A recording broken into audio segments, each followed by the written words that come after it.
Hey guys, what's up? It's the Sanderson and I'm back again, and I just got done uploading my review of Rob Zombie's first Halloween film, and I forgot to leave my rating of the film at the end. I would probably give it 3.5 stars out of 5.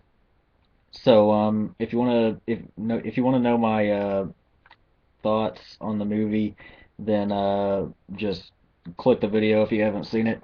But anyway, this video I'm going to be talking about Rob Zombie's Halloween 2, and this one is the unrated director's cut.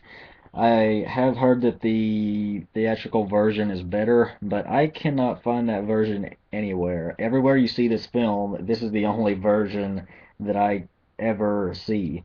So that this is the version I'm going to be reviewing. Whatever I say happens in the movie, this is the unrated director's cut.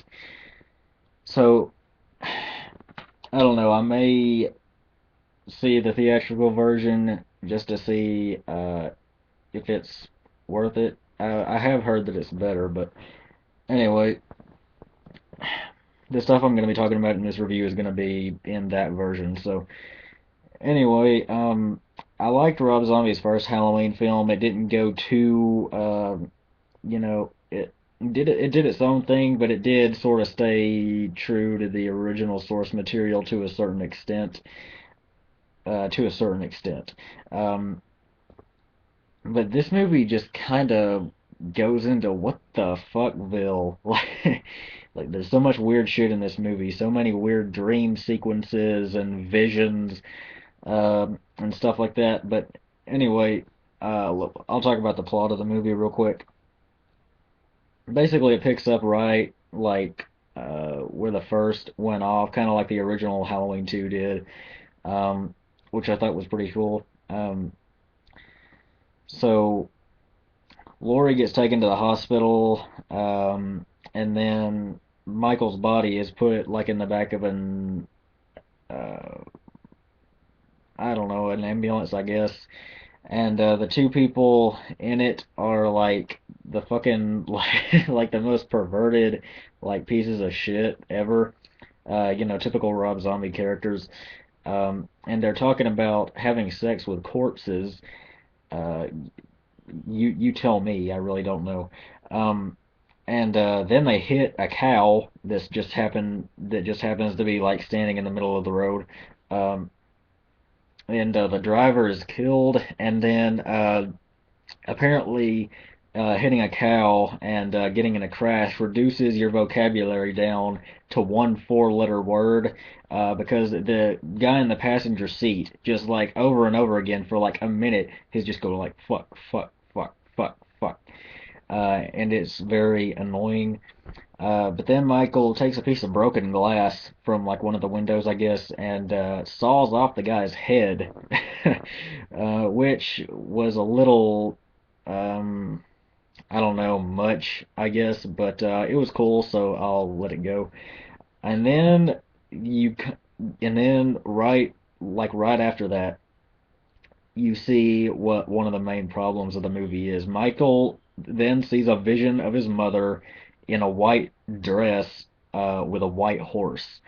Now they do kind of explain this a little bit. It's been a while since I've seen the movie, so I'm a little fuzzy on the details. But like, apparently Michael's mother visited him in the psycho ward when he was younger, and like gave him a white horse toy or something. No wonder he went crazy to get that. I mean, his mom gave him shitty fucking Christmas presents.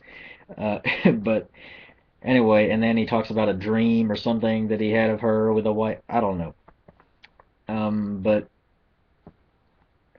yeah. But Sherry Moon Zombie's character, which is Michael's mother, died in the first movie. She killed herself. And this just seemed like a really contrived reason to put Rob Zombie's wife in the movie. I mean, I know he likes to put his wife in his movies, but I mean, it just felt very unnecessary here.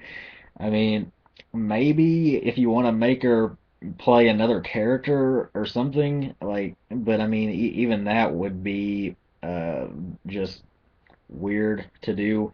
But anyway, it felt like Rob Zombie just wanted to put his wife in the movie, and he just didn't know how, so he made up this like white horse bullshit. That's my main problem with the movie, though. And then the whole hospital sequence at the beginning, which is the best part of the movie. It's like a 15-minute scene, I think. It's a chase sequence where like Michael Myers first kills like the last nurse in the hospital. He stabs her like 15 fucking times. Yeah, and that's another thing about this movie. Whenever Michael starts stabbing someone, he always has to stab him at least 10 times before he quits. Uh, Again, it's a little much, but it's very violent, brutal, and gory, and that's always a plus in my book, so I'll let it go. Um, but that turns out to be a dream, and then the movie just kind of goes downhill from there. Um, yeah, Lori is basically recovering still. She's like a total bitch to everyone around her, even Annie, who is the other survivor. Um, and you understand that she's been through crap and everything, but like she like yells and screams and cries so much like that it's annoying. But anyway, and the way the film ends is, in the theatrical version I know has a different ending. I don't know what it is, but in this version, Michael Myers takes his mask off and you see his face completely. He has a beard. He looks like a hobo and everything. Uh, and he talks. He has Dr. Loomis. He says die, and then he stabs him. Okay, for one, okay, I can actually buy into the whole beard thing. I mean, I know he's not gonna have like time to shave and take a shower because I mean he's like, it's been 2 years since the events of the first movie, and Michael Myers isn't really gonna care about his hygiene, so that I can actually go with. But you don't show Michael Myers like whole face. I mean, you you know that he's getting all scruffy and everything because even when he has the hood on and you can't completely see his face, you can see that beard just coming out like 2 feet out of it. But and that's another thing, he doesn't wear his mask hardly at all in the movie, like unless he's about to kill someone. But yeah, that's just another weird thing. But anyway, those are my negatives with the movie. It's just, it, I don't know, the those negatives that I just mentioned just kind of make it really hard for me to say that I like the movie as much as his first one. I do still somewhat enjoy the movie though, and I'll get to the reasons in a second. But I do somewhat enjoy the movie. I totally understand all the hate the movie gets. I mean, it is hated for a reason. Um, I understand why the fans, of classic Mike, just absolutely shit all over this film. It's understandable. I get it. But I enjoy it to an extent, I guess, and here's why. One, like I said, I am a kind of a gore hound, I guess. I like excessive, bloody, brutal violence in my horror movies. So yeah, I'm a sick fuck. I know I need help, but anyway, yeah, I liked that about it. It's more raw and gritty and brutal. That's always a plus in my book. And like I said, it is a bit more realistic in that, like, he's like a homeless guy. I mean, I know like that kind of shits all over Mike's kind of original character, but I mean, he is just kind of like wandering around like as a hobo for 2 years.